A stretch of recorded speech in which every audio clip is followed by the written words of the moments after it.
Hechos 17. Atenas. No está la hermana Ángela hoy. La hermana Ángela conoce Atenas, anduvo por Atenas el año pasado. Este año por Japón, quién pudiera. Tenía algunas preguntas para hacerle a Ángela. Bueno, cuando vuelva. Segundo viaje misionero del apóstol Pablo, y esta vez llegando a Atenas. El Espíritu Santo lo había guiado ¿recuerdan? Cerrando y abriendo puertas a Filipos. No le permitió ir a Asia, no le permitió ir hacia el sur tampoco, ni al norte ni al sur, sino al oeste. El Espíritu Santo lo encaminó al apóstol Pablo hacia Europa. Le abrió puertas grandes a través de, bueno, primero lo guió, no solo abriendo y cerrando puertas, sino a través de la visión del varón macedonio. Llegó hasta Filipos. En Filipos se convirtió una mujer llamada Lidia, ¿se acuerdan? Vendedora de púrpura, una mujer comerciante. Se convirtió también una joven que estaba endemoniada. Se convirtió el carcelero con su familia y el Señor hizo un milagro.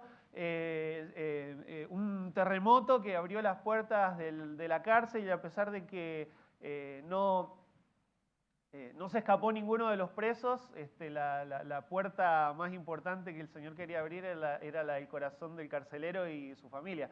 Entonces se convierte el carcelero y su familia también en Filipos. Y bueno, y otras personas más, y después cuando Pablo le escribe a los filipenses, menciona a varias personas por nombre, entonces te das cuenta que la iglesia fue creciendo, se añadieron personas, quizá algunos hermanos, sabemos que había mujeres que oraban a la orilla del río, ¿se acuerdan? Entonces hay muchas personas, podemos más o menos en nuestra mente ir armando cómo era la congregación de Filipos. Pero sí el Señor le abrió una puerta grande ahí en Filipos. Entonces antes de irse dejó a uno de sus consiervos, ¿se acuerdan? ¿A quién? ¿A cuál de todos sus compañeros de viaje? A Lucas, sí, lo dejó a Lucas, precisamente. Jugada interesante porque él, acuérdense que había sido azotado, estaba gravemente herido, antes de meterlo preso lo habían torturado. Entonces, qué amor mostró el apóstol Pablo al dejar al médico, precisamente en Filipos, no renunciando a esta posibilidad de tener asistencia médica en una condición de salud bastante delicada, ¿no? Porque inmediatamente salió. Viajó de ahí a Tesalónica, vimos la semana pasada hace 2 semanas atrás, vimos 2 lugares en el último estudio donde él estuvo. Pasó por Tesalónica. En Tesalónica hubo algunas conversiones, el Espíritu Santo obró para salvación en algunas personas, pero mayormente hubo oposición, hubo persecución en Tesalónica. Hubo un grupo, ¿se acuerdan? Los judíos que rechazaron el Evangelio fueron y contrataron a un grupo de ociosos que estaban sentados en la plaza, ¿se acuerdan? Y levantaron una turba contra el apóstol Pablo y los salieron persiguiendo, los querían matar. Entonces de ahí salieron para Berea, o sea, quedó iglesia en Tesalónica, tenemos una epístola de la iglesia de Tesalónica. La obra no fue sin fruto, al contrario, el Señor produjo fruto del Evangelio ahí en Tesalónica. No sé si por el relato pareciera ser una puerta tan grande como la que se abrió en Filipos, pero sí había una iglesia en Tesalónica, quedó, y después el apóstol Pablo le escribe una carta. Que es interesante, la iglesia de los tesalonicenses es muy, muy especial. Si lees la carta, la manera en que Pablo les escribe, era una iglesia que había impactado su entorno con su conversión, con su cambio. Habían cambiado de tal manera que su entorno estaba muy impactado, ¿no? Un testimonio fuerte tenía la iglesia de Tesalónica. De Tesalónica, cuando se levantó entonces la persecución y riesgo de muerte, llegó a Berea. En Berea había otra actitud, una actitud un poco más receptiva, ¿se acuerdan al mensaje del Evangelio? Entonces la palabra de Dios dice que los de Berea eran de corazón más noble. El corazón de los de Berea era como, ¿se acuerdan cuando el Señor Jesucristo habló sobre que, bueno, el reino de los cielos es semejante a un sembrador que salió a sembrar, ¿no? Y la semilla cayó en diferentes corazones, ¿no? Al parecer, el corazón de los de Berea era como esa semilla que cae en buena tierra y produce a 100 por uno, porque eran receptivos, ellos tenían hambre por conocer al Señor, por conocer la palabra, y la Biblia lo define como un corazón noble. Un corazón noble, eran más nobles que los de Tesalónica, precisamente por esa actitud receptiva que tenían. Pero el tema es que los de Tesalónica todavía, esa turba que lo andaba, prácticamente lo echó de Tesalónica, lo vino persiguiendo hasta Berea y llegaron ahí también a causar problemas. Entonces el apóstol Pablo dejó en Berea a Silas y a Timoteo, sus otros dos compañeros. Entonces Lucas había quedado en Filipos, en Berea quedan Silas y Timoteo, y desde ahí la palabra de Dios dice que tomó un barco con rumbo a Atenas, ¿sí? Fue por mar a Atenas. Entonces hoy vamos a estudiar un poco lo que pasó en Atenas porque es diferente. Y vieron que la semana pasada, hace 2 semanas atrás, hacíamos hincapié en esa diferencia entre los corazones, que había algunos receptivos, otros más duros. Y los atenienses eran muy particulares, de tal manera que el apóstol Pablo es increíble, es uno de mis predicadores favoritos, porque tiene una capacidad, una versatilidad para acomodarse al público que lo escucha, ¿no? a la audiencia, por así decirlo, no al público, sino a la audiencia. Y es increíble, el discurso que Pablo da en Atenas parece más un discurso que una prédica, pero es una predicación del Evangelio con todos los condimentos propios que tiene que tener una buena exposición del Evangelio, ¿no? Pero es muy diferente. Por eso cuando hablo de esta predicación, me sale decir discurso, porque tenía formato de discurso, y ahora lo vamos a ver. Sí, quiero que empecemos, hermanos, con una pregunta sencilla, que la hice también al comienzo de la reunión, y es si conoces al Señor, si conoces a tu Señor. No estoy hablando solamente de que Él sea tu Salvador. Estoy hablando de un conocimiento profundo y experimental de Dios. Tampoco estoy hablando de tener la cabeza llena de información sobre Dios. Te estoy hablando de un conocimiento experimental de Dios. ¿Es posible hablar de Dios sin realmente conocerlo? Es posible hablar de Dios sin realmente conocerlo. Muchos hemos crecido escuchando de Dios, hemos crecido hablando de Dios, hemos crecido incluso orándole a Dios, y existe la posibilidad de que aún todavía no le conozcamos en profundidad, que nuestro conocimiento de quién es Dios sea superficial. Y espero que el Espíritu Santo toque nuestros corazones respecto a este tema en esta mañana, para que podamos comprometernos a tener un conocimiento experimental del Señor. Podemos tener ideas acerca de quién es Dios, podemos repetir cosas que escuchamos, que otros dicen sobre Dios y nos parecen correctas, podemos hasta tener prácticas espirituales y aún así mantenernos sin conocerlo verdaderamente. En el tiempo de Pablo, en Atenas, precisamente lo que vamos a ver hoy, y hoy también, hay personas, y escuchen esto, que son, vamos a decirlo de una manera, sinceramente religiosos, buscando, pensando, incluso hasta debatiendo sobre teología, pero todavía no conocen al Dios verdadero, no tienen un conocimiento del Señor. ¿Y saben por qué es importante? Bueno, primero, si todavía no conoces al Señor como tu Salvador, está en juego tu eternidad. Entonces, yo te quiero animar a que hoy puedas salir de este lugar con la certeza de que tenés una relación con Dios, que le conoces no solo porque alguien te habló de un tal Jesús, sino que te vayas hoy de este lugar sabiendo que Él es tu Salvador. Pero, hermanos, a nosotros que hemos ya puesto nuestra fe en Cristo, el conocerlo experimentalmente condiciona toda nuestra vida, condiciona nuestra forma de hablar, nuestras relaciones, condiciona nuestra forma de servicio, nuestra adoración.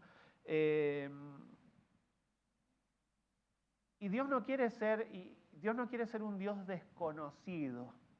Por eso es que se nos ha revelado por medio de las Escrituras, para que sepamos quién es, para que sepamos cómo es, cómo piensa y cómo quiere que seamos nosotros también.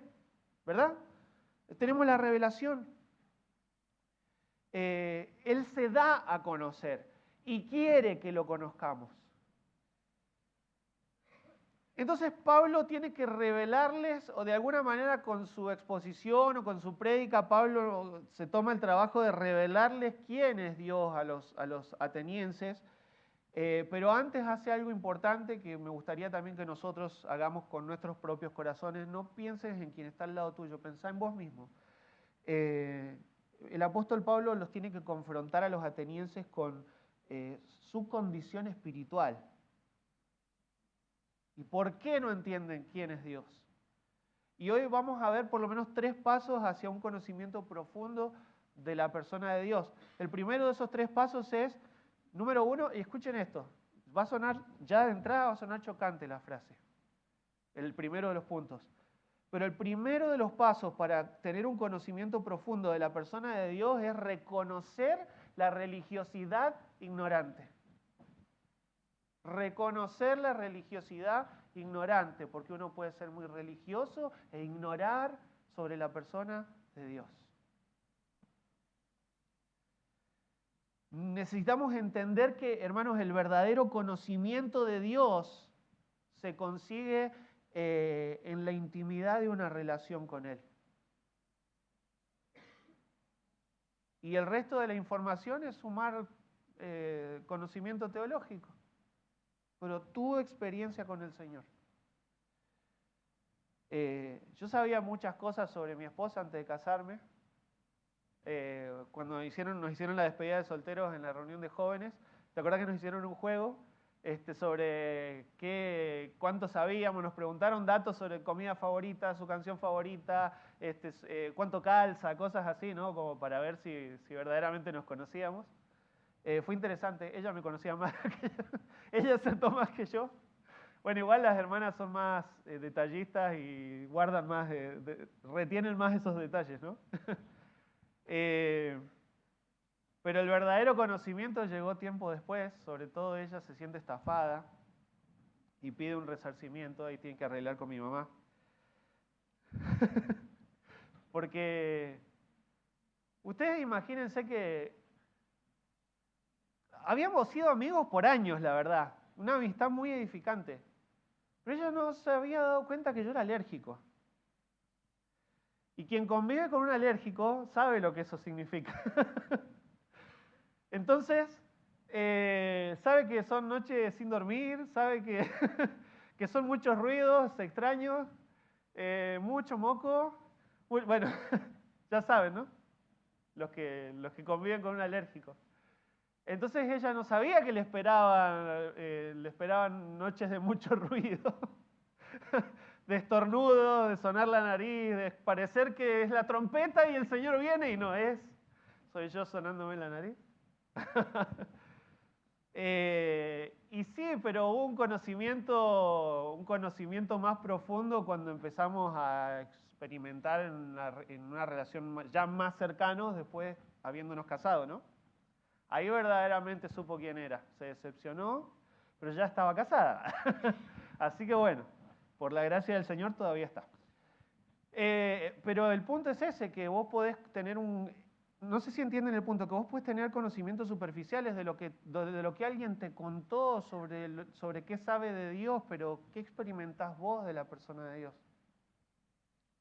Que sea un conocimiento experimental. Dice que en Hechos capítulo 17, cuando llegó en versículo 16, mientras Pablo los esperaba en Atenas, había ido por mar a Atenas, ¿sí? Llegó ¿Y a quién estaba esperando? Voy a volver al 14. Pero inmediatamente los hermanos de Berea enviaron a Pablo que fuese hacia el mar, y Silas y Timoteo se quedaron allí en Berea, ¿sí? Y los que se habían encargado de conducir a Pablo le llevaron a Atenas, y habiendo recibido orden para Silas y Timoteo de que viniesen a él lo más pronto que pudiesen, salieron. Entonces, en Berea los hermanos lo llevaron hasta el mar, lo pusieron arriba de un barco. No sabemos si el capitán del barco era precisamente alguno de los hermanos, pero sí que hubo de los hermanos de Berea un grupo que lo acompañó hasta Pablo a Atenas, y cuando lo dejaron en Atenas, Pablo les pidió, por favor, al volver, acuérdense que viajes en barco eran meses, no pensemos en los viajes en cuestión de pocas horas como los vivimos nosotros, ¿no? Eran meses, o podían ser semanas. No había tanta distancia realmente entre Berea y Atenas, pero sí pueden haber sido un par de semanas, ¿no? No sé si meses, pero un par de semanas. Cuando vuelvan, por favor, díganle a Silas y a Timoteo que vengan, ¿no? Mientras Pablo los esperaba, en versículo 16, estoy en 17-16, los esperaba en Atenas, su espíritu se enardecía viendo la ciudad entregada a la idolatría. Los atenienses tenían una religiosidad ignorante. Eran recontra religiosos, muy religiosos. Cuando yo te nombro Atenas, quizás pensás en aquella ciudad gloriosa, ¿no? Pero en el tiempo del apóstol Pablo, la época de gloria de Atenas ya había pasado hace 500 años. ¿Entienden? Ya el imperio, ya los griegos ya no tenían tanto poder como habían tenido en su momento. Habían sido Atenas, esa ciudad había sido una capital del imperio, una capital de movimiento económico, político, militar, pero ahora están bajo dominio de Roma. Atenas ya no tiene ese poder. Y en lo único que sí Atenas seguía siendo muy influyente era en el tema de la filosofía, ¿no? Claro, sí. No había en el tiempo del apóstol Pablo filósofos tan influyentes. En el tiempo del apóstol Pablo estaba Séneca, Crisóstomo, ¿sí? Pero la huella más profunda de la filosofía la habían marcado los filósofos más viejos, Aristóteles, Sócrates, Platón, ¿sí? Pero todavía hay mucha influencia de lo que era la filosofía de los griegos, aunque no tan influyente. Pero la ciudad seguía muy volcada a la filosofía y al intelecto sobre todo, ¿no? Querían conocimiento. Y dice en el versículo 16 que mientras Pablo esperaba ahí que vinieran Silas y Timoteo, su espíritu se enardecía viendo la ciudad entregada a la idolatría. Hay una imagen, Viole, si puedes ponerla por favor, un poco para que conozcan lo que era la idolatría. Yo sé que lo conocen, mitología griega, dioses griegos, sé que a algunos les gusta estudiar ese tipo de historia y saben mucho sobre esto, pero miren la cantidad de dioses que tenían. Zeus para ellos era el rey de los dioses, el señor del cielo era Zeus para ellos, ¿no? Que es el que está ahí en el medio. Pero también adoraban a Atenea, que era protectora de Atenas, de la ciudad, era como la patrona, por así decirlo, de la ciudad de Atenas. Apolo, el dios Apolo, que estaba asociado con la razón, también un poco con la música, la profecía, todo esto del intelecto. Artemisa, la diosa de la naturaleza. Ares, que era el dios de la guerra, del combate. Afrodita, que era la diosa del amor y del deseo. Hermes, que era el dios del comercio. Poseidón, que era el dios de los mares y controlaba, según ellos, la naturaleza. ¿Sí? ¿Me van siguiendo? Entonces tenían para todos los... para toda necesidad tenían un dios diferente a quien adorar. Y dice en el versículo 16 que el corazón de Pablo se enardecía viendo la ciudad entregada a la idolatría. Entonces tenían ese dios acá, este dios. Yo los junté a todos en una imagen, ¿no? Le pedí a la guía que me los junte todos, pero no estaban todos juntitos así. Tenían cada uno sus altares, sus lugares en el panteón, ¿no? Y vos ibas y adorabas según tu necesidad del momento, a cual, bueno, a ver, necesito librarme de la soltería. ¿A quién ibas a ir? Claro, Afrodita. Ojo, Ada, ¿eh? Ojito, ¿eh? al Señor. Y el corazón de Pablo se quebrantaba al ver a la gente que estaba, él con su entendimiento, ¿no?, del verdadero Dios, de Jehová, el Dios de los cielos y la tierra, se quebrantaba su corazón al ver a la gente condenada por la eternidad porque creían en cuanto Dios se le cruzaba y no creían en el único Dios verdadero, Jehová, y no tenían la salvación que una persona puede tener por medio de Cristo, ¿no? Te pregunto si no te pasa que se enardece a veces tu corazón al ver la devoción de la gente. Hay mucha idolatría en la Argentina, hermano. Mucha idolatría a la provincia que vayas. ¿Verdad? ¿Cuántas miles de personas mueve la peregrinación a la Virgen de Luján? En Catamarca, la Virgen del Valle de Catamarca, en Corrientes, la Virgen de Itatí, ¿no? Y cada uno tiene la difunta Correa en San Juan, la Virgen de la Carrodilla, toda una fiesta enorme en Mendoza, el cura Brochero en Córdoba, no sé, ¿cuál más se les viene a la mente? La Virgen del Rosario, Santa Fe, el Gauchito Gil, San La Muerte, San Seferino. ¿Cómo se llaman los orishas, cómo se les dice? De los Umbanda. También son dioses. Para cada... que según ellos gobiernan sobre diferentes áreas, ¿no? De verdad, hay mucha idolatría que nos rodea. No estamos tan lejos de Atenas, no sé si se dan cuenta. Los atenienses tenían, como les dije recién, como un afecto por la filosofía, por el conocimiento. Dice en el versículo 17, así que discutía en la sinagoga con los judíos y piadosos y en las plazas cada día con los que concurrían. Sí, viste que en los lugares anteriores lo que hacía el apóstol Pablo era llegar a la sinagoga el día de reposo y después te dice la escritura que al siguiente día de reposo volvía, pero es que había tanto trabajo evangelístico en Atenas que lo que hacía era ir el sábado a la sinagoga y durante la semana a la plaza, que vos lees la plaza y no te la imagines como nuestras plazas, sino como si fuera el mercado central, ¿me entienden? El lugar eso, un centro de comercio. Eso es la plaza en Atenas, ¿sí? Entonces imagínatelo de esa manera.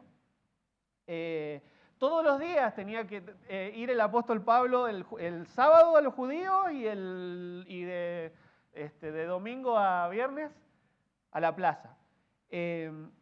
Y sí hay algo que me llama mucho la atención, hermanos, y esto es súper importante que lo entendamos, que Pablo no salió, a pesar de ver y enardecerse su corazón por la idolatría, no salió a pelear con la gente por causa de su idolatría o a derribar estatuas. Como un escándalo que sacudió a nuestro grupo bautista hace un par de meses atrás, un pastor al cual yo no respeto para nada, de nuestro grupo en México, se hizo famoso, pero en todo el mundo, porque se viralizó un video de él hizo poner sobre la plataforma de la iglesia. Imagínense, es como si hoy yo trajera a la Virgen de Luján y la agarro a palo y destruyo aquí arriba, ¿no? Destruyo la imagen de la Virgen y despotrico contra los católicos, ¿me entienden? Un poco eso hizo este pastor con la Virgen de México, de Guadalupe. Ahí está. Y la verdad que fue muy triste y muy vergonzoso. Yo me sentía avergonzado. Porque es un grupo con el que suelen relacionarnos. Y no veo al apóstol Pablo yendo al panteón a destruir estatuas. La lucha no es contra sangre y carne, no me voy a poner a pelear con la gente. El arma más poderosa que tenemos en esta lucha espiritual es la espada del Espíritu, que es la palabra de Dios. Y eso es lo que estaba haciendo el apóstol Pablo, ¿verdad? Predicaba. Su arma de lucha era la predicación, la palabra de Dios. La predicación del Evangelio. No salimos a pelear porque el evangelio son buenas noticias. ¿Entienden? Precisamente, buenas nuevas de que hay un Dios que sigue mostrando su amor y su gracia para el perdido. Y en estas discusiones que tenía, durante la semana, dice en el versículo 18, algunos filósofos de los epicúreos y de los estoicos disputaban con él y unos decían, ¿qué querrá decir este palabrero? Y otros, parece que es predicador de nuevos dioses, porque les predicaba el evangelio de Jesús y de la resurrección. Hay bastante para analizar en ese versículo. Dos movimientos o dos líneas de pensamiento filosófico que disputaban ahí con el apóstol Pablo, que debatían. Los epicúreos, por un lado, que los epicúreos no eran, ellos sí creían en la existencia de un Dios, pero el enfoque de los epicúreos era más materialista, estaban más enfocados en, como ellos creían que el fin del hombre es llegar a tener una conducta tal que tu mente no esté enfocada ni en el dolor y llegar a desechar el dolor y conseguir todo lo que sea placer en esta vida, ¿no? Como dice Ariana, no sé si lo han escuchado, viví la vida y no dejes que la vida te viva. Enfoque epicúreo. Los estoicos eran otra línea de pensamiento que ellos sí enseñaban como fin principal más no tanto el entregate a los placeres carnales como los epicúreos, sino que los estoicos estaban más en el tema del dominio propio del cuerpo y de la mente, de tal manera que vos pudieras ser indiferente, que llegaras a ser indiferente tanto al placer como al dolor, ¿no? No me dejo afectar ni por el placer ni por el dolor. Tengo un dominio tal que esa era la idea de los estoicos. Y Pablo discutía con ellos y dice que llega predicando algo nuevo y desconocido para ellos. Dice, ellos lo definen así, el Evangelio de Jesús, y si lo tienen escrito así como yo, dice en el versículo 18, les predicaba el Evangelio de Jesús, y de la resurrección. Como si fueran dos cosas diferentes, ¿no? ¿Por qué ellos lo veían como algo diferente? ¿Viste que sí observaron el plural que dice parece predicador de nuevos dioses, de Jesús y de la resurrección? Porque para ellos, ellos tenían un Dios para cada cosa, entonces la resurrección en sí misma podría haber sido un Dios, el Dios de la resurrección, ¿no es cierto? Y este tal Jesús a quien el apóstol Pablo predicaba. Entonces les dicen, bueno, es un palabrero, y la palabra palabrero en griego significa un recogedor de semillas. ¿Qué quiere decir eso? Este es un palabrero, es un filósofo, es como un filósofo sin ideas propias. Él anda recogiendo cosas que escucha de otros lugares y eso es lo que predica, eso es lo que querían decir con palabrero. Él solo reproduce lo que escuchó, diferentes ideas que él escuchó, sobre la resurrección, sobre un Mesías, ¿entienden? Así lo etiquetaron, por así decirlo, a Pablo, ¿no? Pero de todos modos, como les encantaba el debate y el adquirir conocimiento, bueno, contanos más de esos dioses, de ese Jesús y de esa resurrección que nos está predicando. Versículo 19. Y tomándole le trajeron al Areópago diciendo, ¿podremos saber qué es esta nueva enseñanza de que hablas?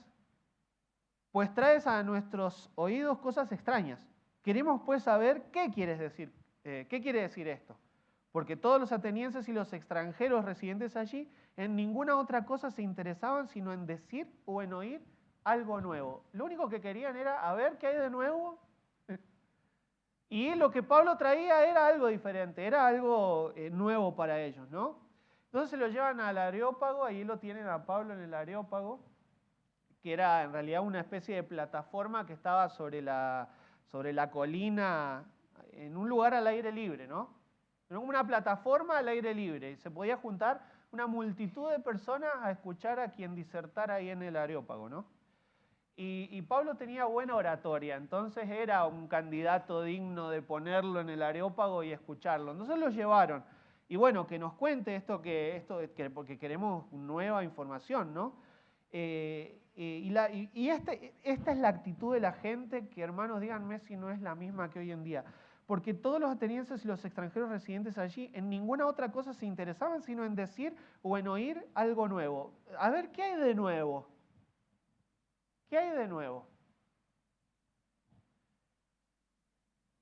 En el punto de la historia de la humanidad en el que vivimos nosotros es en el que más acceso a la información ha tenido el mundo, ¿no?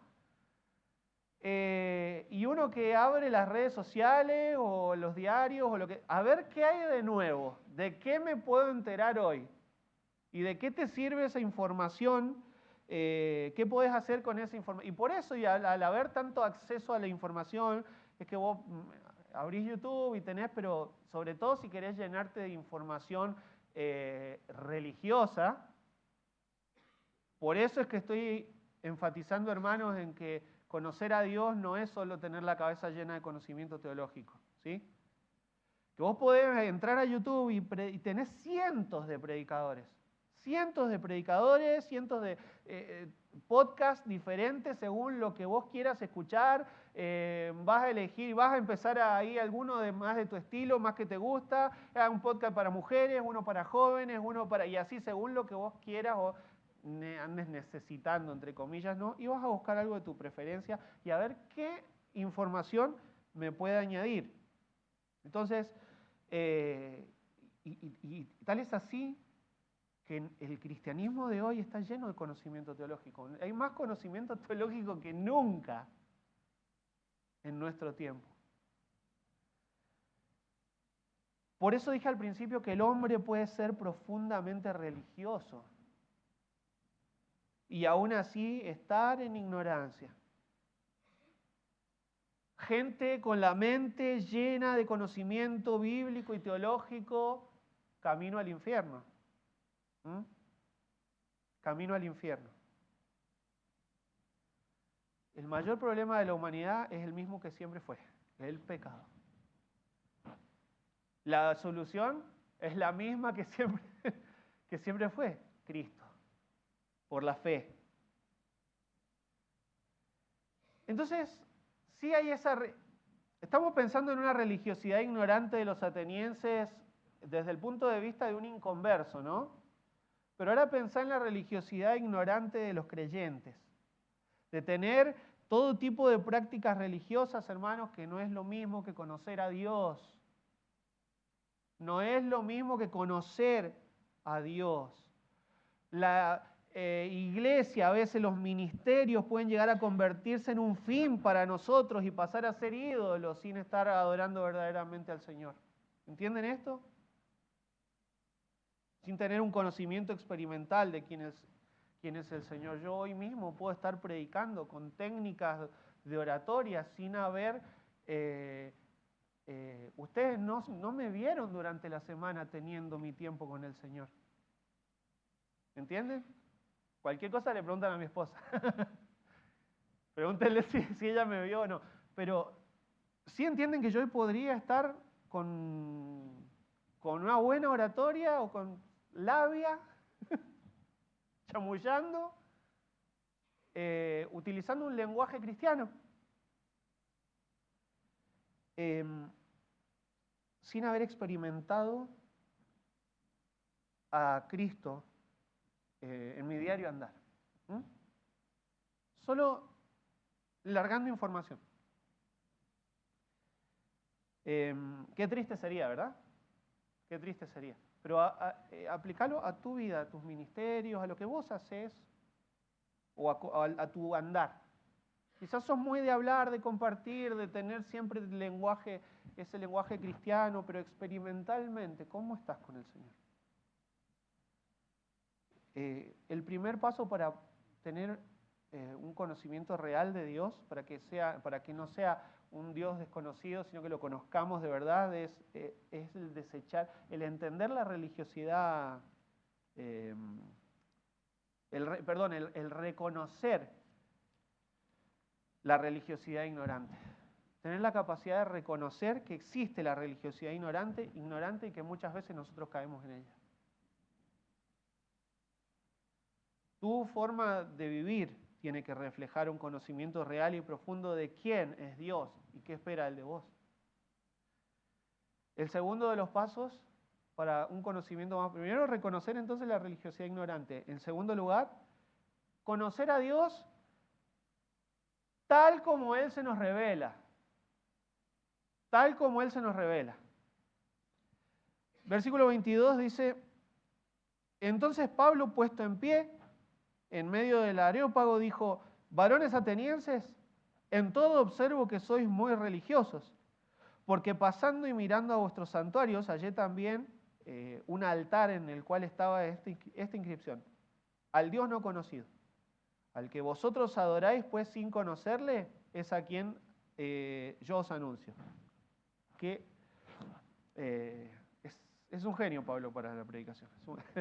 Realmente el Espíritu Santo lo usaba de una manera increíble. Increíble. Y acá comienza, ya ahí puesto de pie en el Areópago, comienza, insisto, yo lo voy a llamar un discurso. Es una prédica del Evangelio, pero lo voy a llamar un discurso por la forma en que lo expone, ¿sí? Que es la forma en la que los atenienses lo querían escuchar, volcados a la filosofía. Ellos lo querían a manera de discurso filosófico. Y Pablo adapta el mensaje del Evangelio y lo convierte en un discurso. Ahora van a ver. Pero no le falta ningún condimento de una buena predicación del Evangelio. Sí estamos de acuerdo que el Evangelio no se cambia. Amén. Pablo no cambió el Evangelio en Atenas. Pero sí lo que hace es plantearles, como siempre, ¿no? Plantear la discusión. Acuérdense que la palabra discusión ahí lo que significa es no la pelea, sino el diálogo.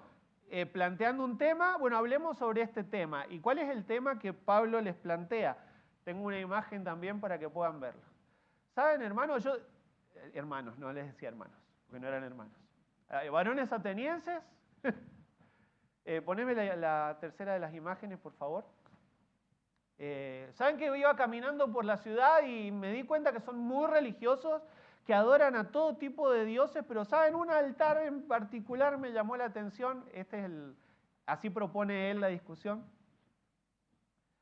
Un altar en particular me llamó la atención y es el altar al Dios no conocido, ¿sí? Agnostoteo, ahí está, sí, el Dios no conocido en griego, ¿no? A un Dios que ustedes no conocen, ¿saben? Ese es el que yo les vengo a revelar. De ese es del cual yo predico, el que ustedes adoran sin conocerlo, ¿no?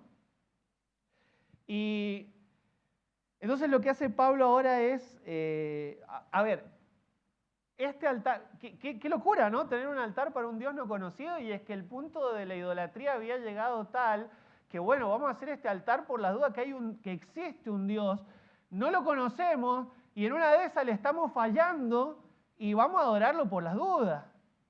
¿No? No vaya a ser cosa que justo era el Dios de, no sé, de la suerte, de la salud, yo qué sé. Y nos vienen los castigos porque justo no lo estamos adorando. Bueno, vos sabés que no te conozco, pero te adoro por las dudas, no te enojes conmigo y no me trates mal en la vida.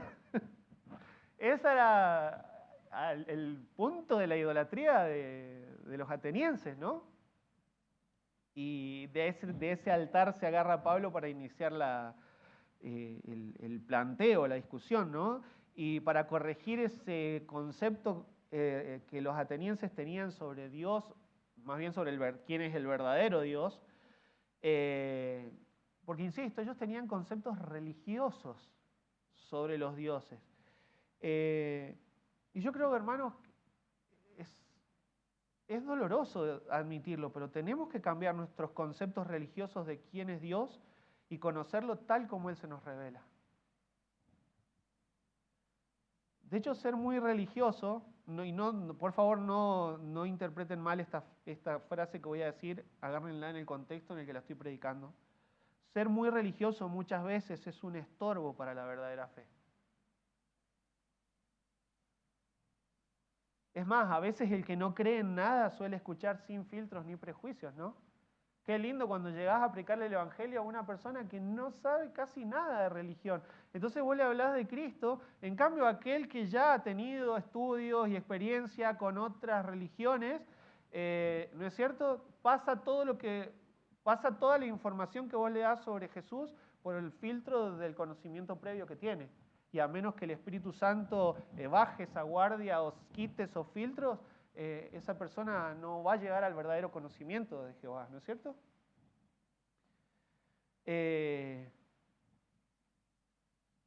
Yo lo experimenté así, hermanos, todavía lo estoy experimentando. Obviamente, desde los 4 años, bueno, desde que nací en realidad me llevan a la iglesia, ¿no? Desde los 4 a una bautista. Y me pusieron todo tipo de filtros. Dios es así, así, así, así, así, ¿no es cierto? Pero yo no conocía a Dios hasta que lo empecé a experimentar, ¿sí? Hasta que empecé a experimentarlo.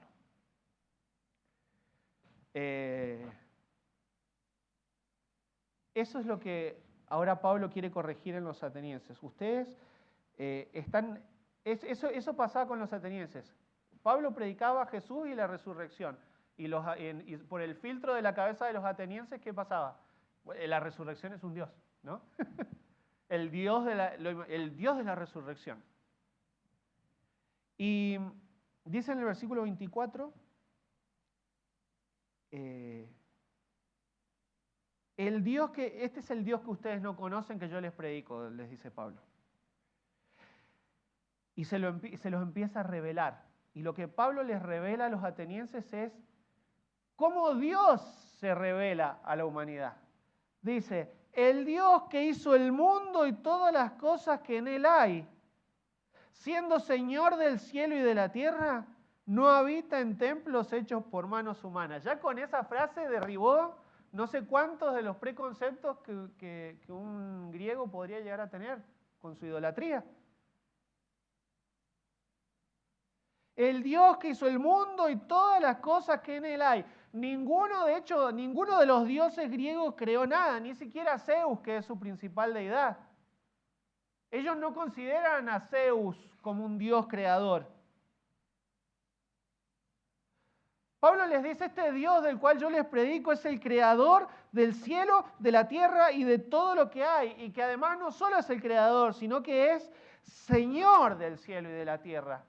No solo creó, sino que gobierna y tiene el control sobre todo lo que pasa en el mundo. Él gobierna soberanamente todo. Esa es la manera en la que Dios se nos revela a través de las Escrituras. Amén.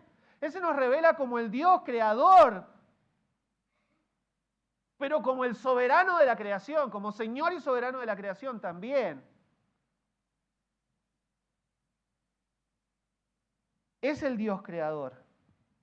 Y si bien ellos creían que cada Dios tenía una función diferente o gobernaba sobre un área específica, ya cuando Pablo les dice, Él es el creador y el que gobierna y el soberano sobre la creación, le está diciendo, Él creó todo lo que existe, Él gobierna la creación, ustedes creen en un Dios que gobierna los mares, pero Él es el que hizo los mares y el que controla el funcionamiento de los mares.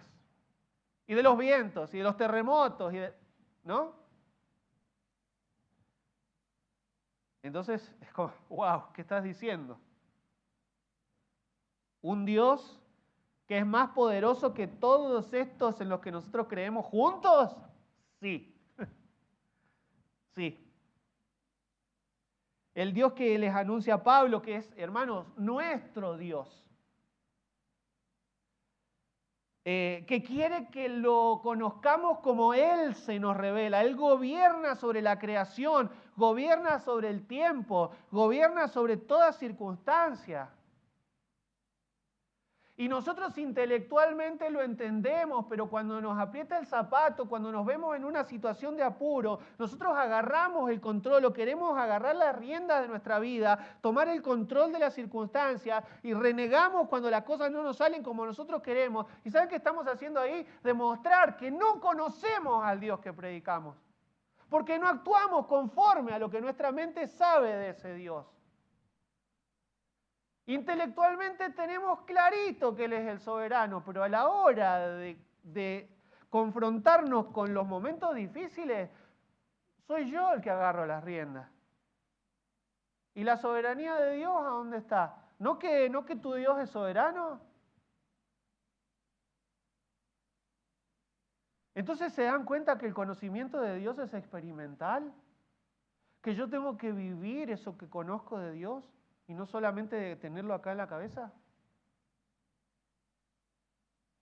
No habita, les dijo que no habita en templos hechos por manos humanas, porque ellos tenían sus dioses en cada templo, en cada lugar, tenían un altar, un templo para cada uno de ellos, pero Jehová, este Dios al que Pablo les predica, es tan grande que no cabe ni siquiera en su propia creación. ¿Se acuerdan cuando Salomón dedicó el templo? Lo que dijo de la grandeza de Dios. Le construyó una casa. Dice, pero ¿es verdad que Dios morará sobre la tierra? En 1 Reyes 8:27. ¿Es verdad que Dios morará sobre la tierra?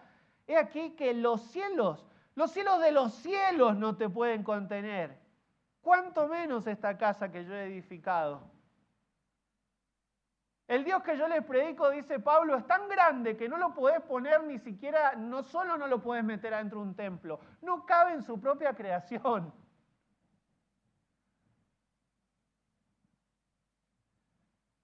Es diferente a los dioses que ustedes adoran. Versículo 25.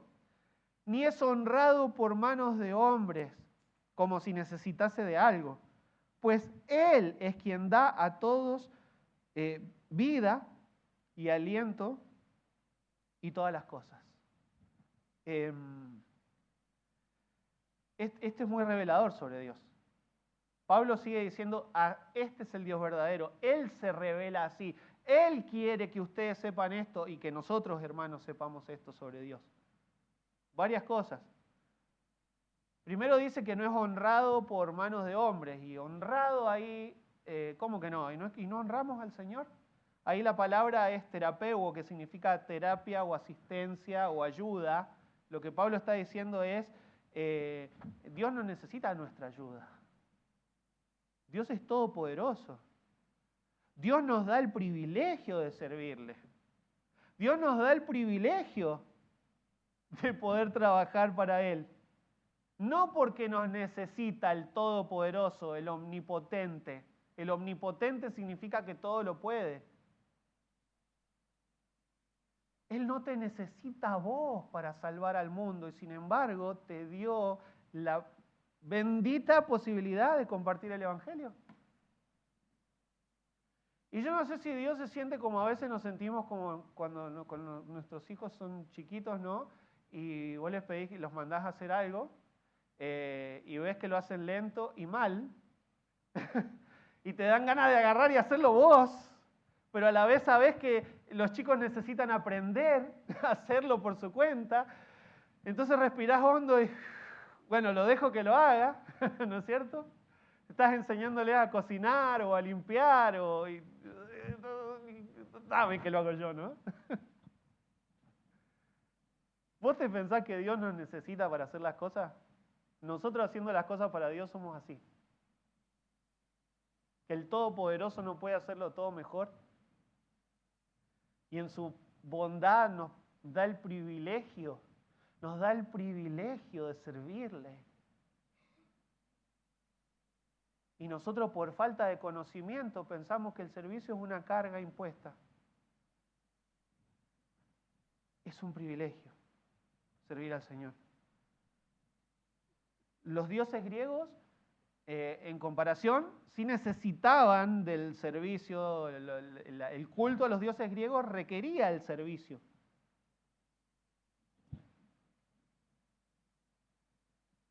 Nuestro Dios Jehová, ¿qué significa Jehová?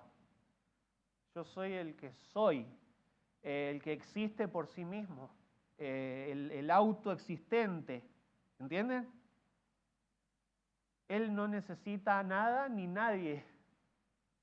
Al contrario, Él, dice acá, es el que da vida y aliento a todas las cosas. No solo que nuestro Dios no necesita a nadie, sino que todo y todos lo necesitamos a Él.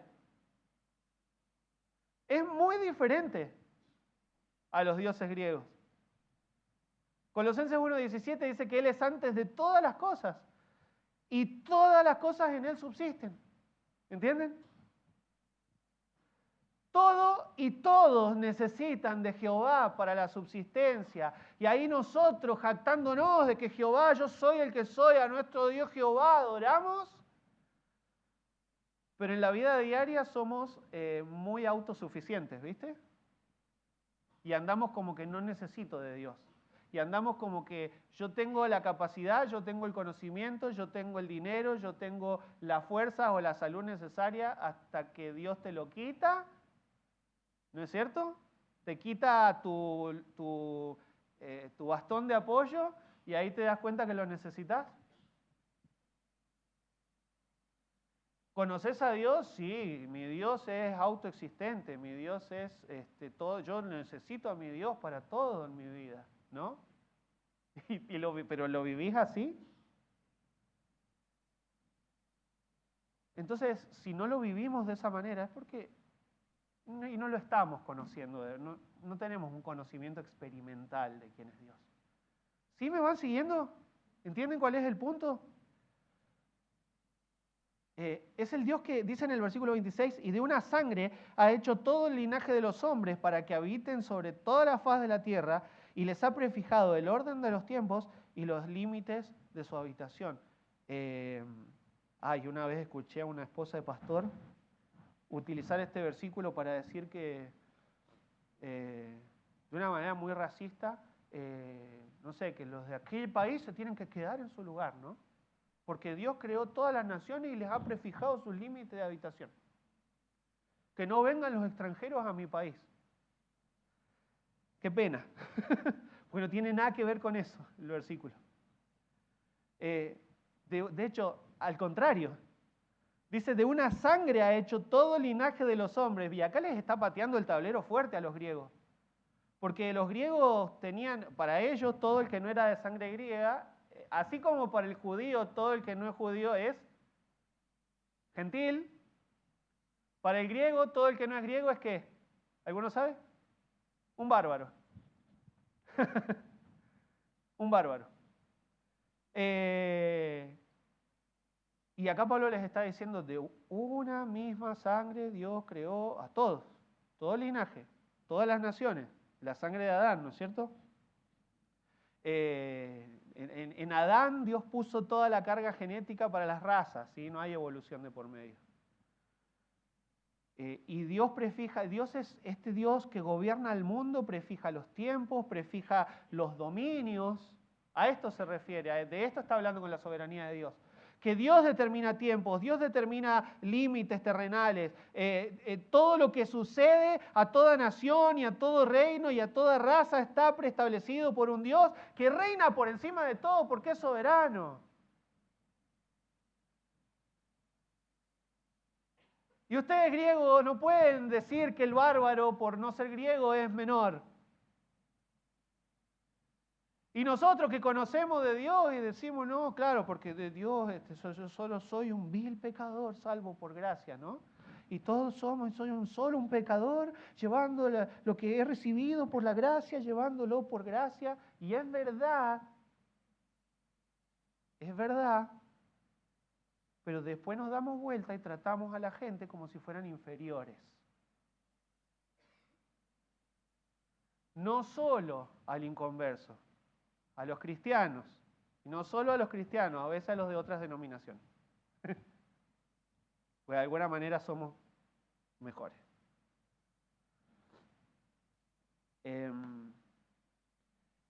Y cuando Dios nos escucha hablar de esa manera, yo me lo imagino haciendo así, no me conoce, no me entiende. Versículo 27. Para que busquen a Dios. O sea, todo este movimiento soberano de Él establecer límites, linajes, habitaciones, razas, etc., todo esto lo hace con un fin.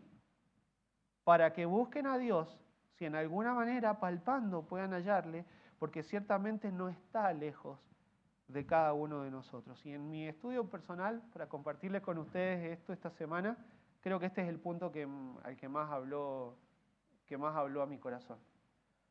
Dios es, como recién lo definía Pablo, es creador, Dios es sustentador, Dios gobierna el mundo, pero este versículo me muestra que es un Dios cercano. Bendito sea el Señor por eso. A pesar de ser tan grande, tan majestuoso, tan sublime, es un Dios cercano.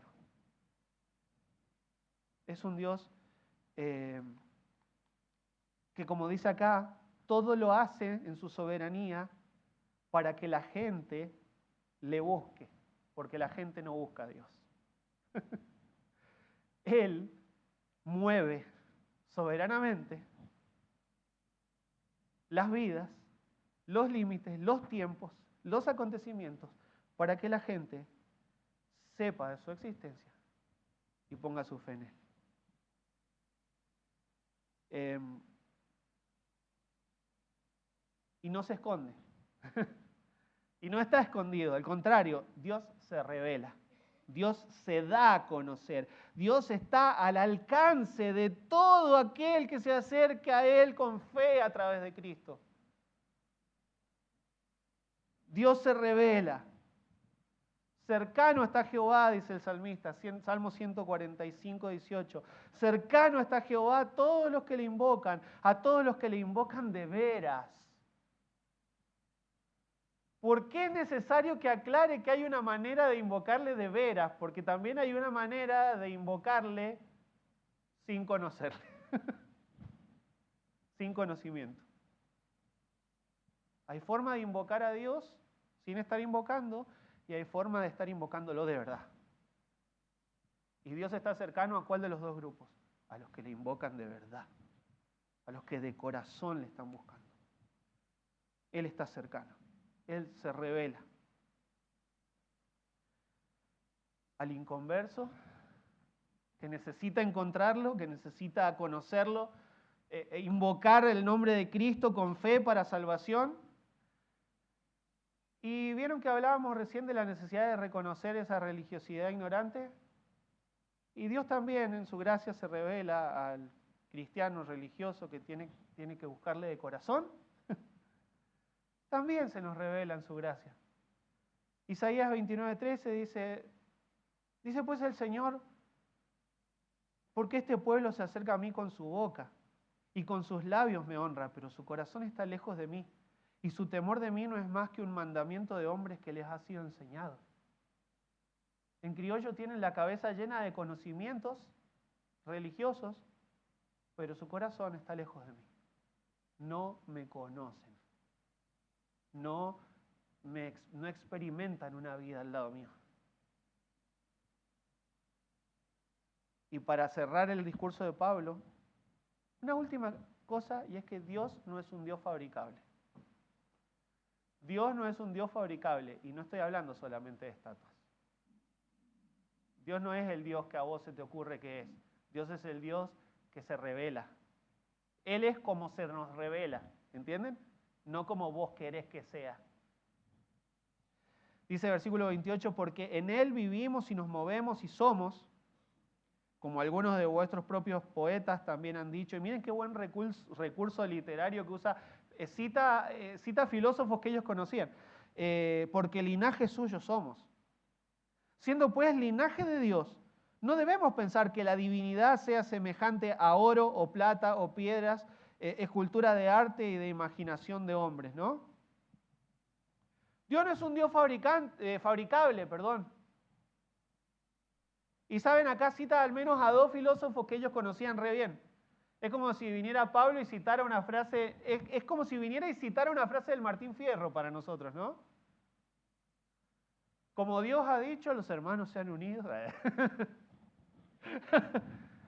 Para hablar de unidad, los hermanos sean unidos porque esa es la ley primera. No, y bueno, y toma de filósofos que ellos conocen, y hay por lo menos dos citas ahí, esa que dice en él vivimos y nos movemos y somos, es una frase de un tal Epiménides, un filósofo que los griegos conocían mucho, era un filósofo cretense. ¿Saben qué otra de las frases se le atribuye también a Epiménides? ¿Se acuerdan cuando Pablo cita a Tito, los cretenses, como uno de vuestros filósofos ha dicho, los cretenses, siempre mentirosos, malas bestias, glotones ociosos, ¿se acuerdan? Bueno, esa también se le atribuye a Epiménides. Y después la otra frase es porque linaje suyo somos. Esa frase es de otro filósofo, un tal Aratos de Solos. Y les dice, hasta los filósofos sabían que somos, esos filósofos que ustedes reconocen, que respetan, que aman su forma de pensamiento, hasta ellos reconocen que somos linaje de Dios. Y si somos linaje de Dios, tenemos que entender nuestro valor.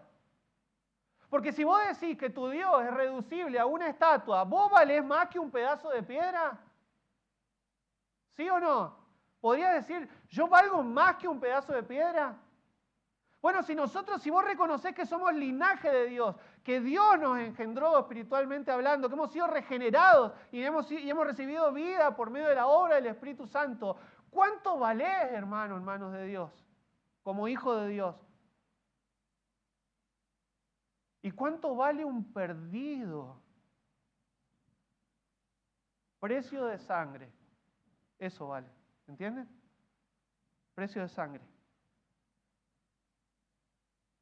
Qué absurdo es reducir a Dios a imágenes o a figuras de cualquier material que sea, oro, plata, por valioso que sea. Y viste que, y acá voy de nuevo al tema de que si lo conocemos o no, porque somos muy de rasgarnos las vestiduras cuando vemos, mira el gauchito Gil, ¿no? Mirá cómo adoran a tal o cual, ¿no? Y nosotros también fabricamos un Dios a nuestra medida. Uno al cual se le adora a media, uno que es tolerante con el pecado, uno que no exige fidelidad, uno que... Ese no es como Él se revela, ¿eh? Ese te lo fabricaste vos. Si vos pensás así de Dios, es porque no le conocés. No lo estás conociendo. Y cuando Dios se revela, algo tiene que pasar, hermanos. El conocimiento verdadero de Dios siempre demanda una respuesta. Y acá es donde el mensaje que Pablo les da a los atenienses deja de ser solamente una revelación y se vuelve una confrontación. Porque si Dios es quien Él dice ser, entonces el problema no es solo que no lo conocíamos. El problema ahora que lo conocemos es cómo vamos a responder a lo que sabemos de Él, ¿entienden? ¿Cómo vamos a responder a lo que sabemos? Ese es el problema. Y justamente ahí es donde Pablo les dirige sus últimas palabras, y termino. Pero Dios, habiendo pasado por alto los tiempos de esta ignorancia, ahora manda a todos los hombres en todo lugar que se arrepientan, por cuanto ha establecido un día en el cual juzgará al mundo con justicia por aquel varón a quien designó, dando fe a todos con haberle levantado de los muertos. Pero cuando oyeron lo de la resurrección de los muertos, unos se burlaban y otros decían, ya te oiremos acerca de esto otra vez. Y así Pablo salió de en medio de ellos, del Areópago, mas algunos creyeron, juntándose con él, entre los cuales estaban Dionisio y la Areopagita, una mujer llamada Dámaris, y otros con ellos. Terminamos con esto último. Es el último punto, pero también es casi la conclusión también. Pasos para un conocimiento verdadero de Dios. Número 1, reconocer la religiosidad ignorante. Número 2, conocer a Dios tal cual se nos revela. Y número 3, responderle a Dios con arrepentimiento. Responderle a Dios con arrepentimiento. El versículo 30 es maravilloso. Dios, habiendo pasado por alto los tiempos de esta ignorancia, ahora manda a todos los hombres en todo lugar que se arrepientan. Tanto para salvación como para una adoración genuina. Si vos no conocés a Cristo como tu Salvador, Él hoy te manda, arrepentite de tus pecados y confesale como Señor y Salvador. Hermano, si reconoces que has estado obrando, tal vez alardeando o diciendo que yo conozco a Dios, yo sé tal o cual cosa, yo leí la Biblia completa varias veces, yo tengo clases de seminario, de instituto, de lo que sea, y tu conducta no manifiesta conocerle, Dios te manda arrepentite, porque Él se te revela y vos tenés que responder conforme a lo que Él se ha revelado.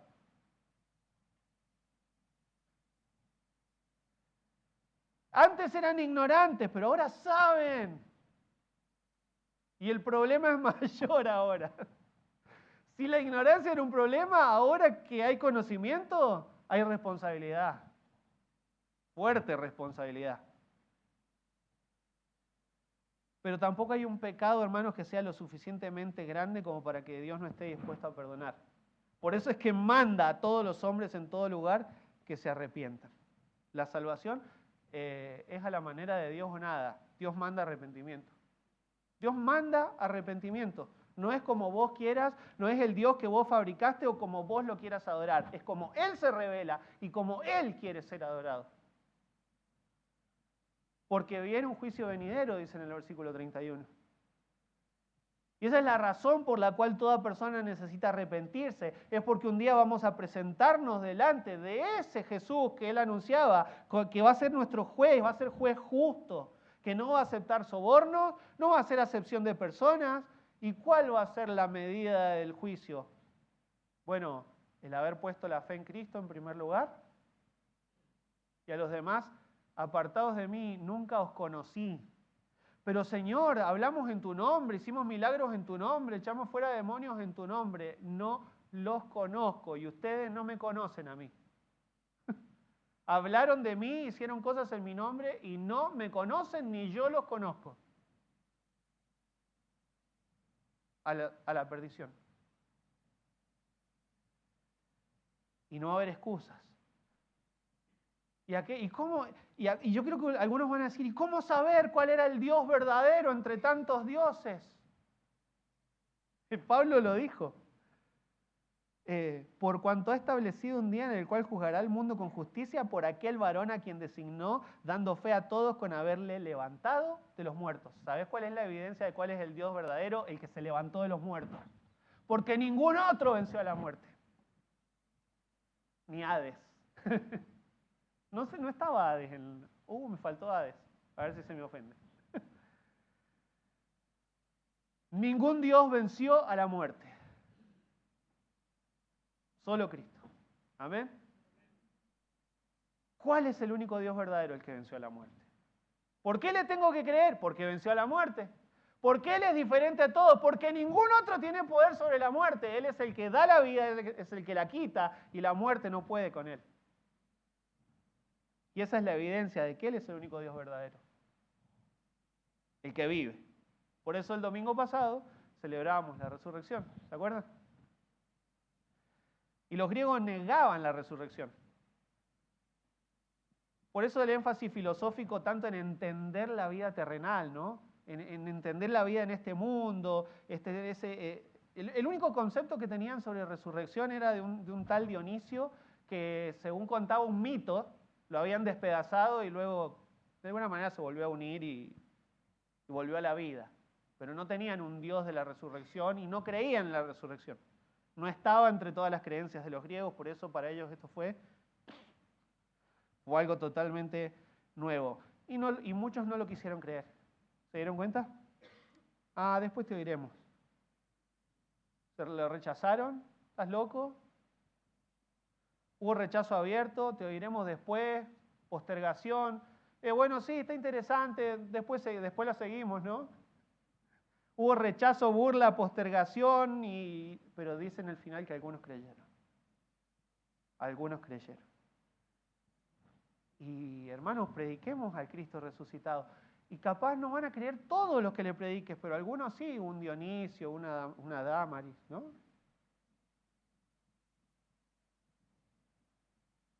Pero va a valer la pena.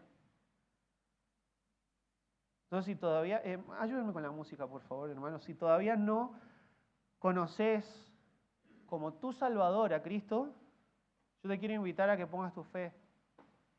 Porque, ¿sabes por qué? Escucha este versículo. Palabras de Jesús. Juan 17:3. Esta es la vida eterna, que te conozcan a ti, el único Dios verdadero, y a Jesucristo, a quien has enviado. Al principio cantábamos, hay una senda que el mundo no conoce. Solamente en Cristo. La salvación se encuentra en Él, no hay otro nombre dado a los hombres. Obviamente, citando al apóstol Pablo. Jesús dijo, esta es la vida eterna, que te conozcan a ti, el único Dios verdadero, y a Jesucristo a quien has enviado. ¿Quién puede tener un conocimiento del Padre? Aquel que se acerca a Él por la fe en el Hijo, Jesucristo.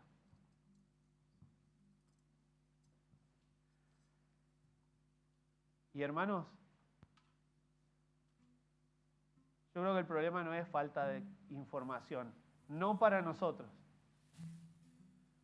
Te lo negociaría tal vez en... Te podría decir, bueno, no sé, antes, tiempo atrás, siglos atrás, cuando no se tenía acceso a una copia de las Escrituras, bueno, tenías que sí o sí ir para escuchar y para que, ¿no? Y si no ibas a la iglesia, vos no tenías, no podías abrir la Biblia en tu casa y saber sobre Dios. ¿Y qué excusa vamos a poner nosotros? No sabía. ¿Cómo que no sabías? Sí que sabías. ¿Y por qué no lo hiciste?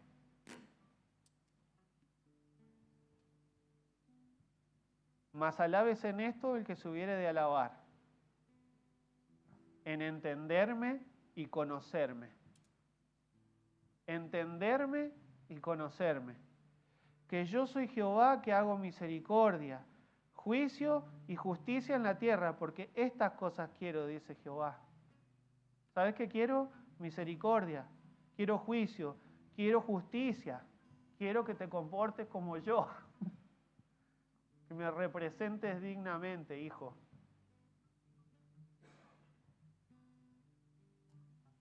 ¿De qué te glorias? ¿Cuál es tu jactancia? ¿Cuál es eso de qué sacas chapa? Si te vas a gloriar de algo, que sea de tener un conocimiento profundo de la persona del Señor. Porque esa es la mayor evidencia, hermanos. La vida vivida como Cristo, agradando al Señor, así como Cristo vivió agradando al Padre en todo, esa es la mayor evidencia de que le conocemos, de que estamos conociéndole más. No le conocemos por completo. Cuán inescrutables son tus caminos, son insondables. ¿No? Hay tanto por conocer del Señor.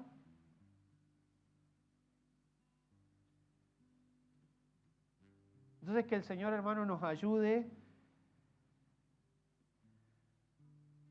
que el Espíritu Santo nos llene de su poder para vivir lo que conocemos y conocerle más.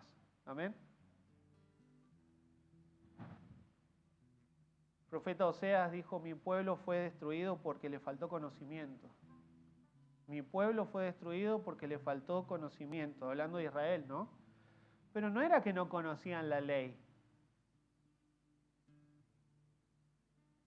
La falta de conocimiento era que conocían la ley, pero la desecharon y por eso fueron destruidos.